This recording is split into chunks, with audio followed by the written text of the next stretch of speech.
మట్టి కాదో దేశమంటే మనుషులో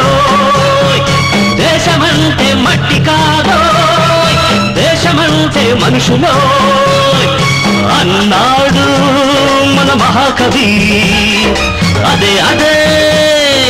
అదే అదే నా పల్లవి దేశమంటే మట్టి కాదో దేశమంటే మనుషులో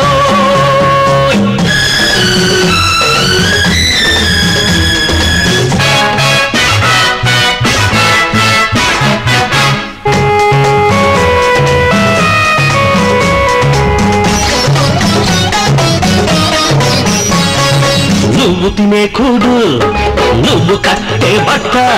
నువ్వుండే మేడ తేరగ వచ్చాయనుకున్నావా దుక్కి దున్ని నేతనేసి ఇటుక మోసి నెత్తురునే చెమటగా పిండిన రెక్కల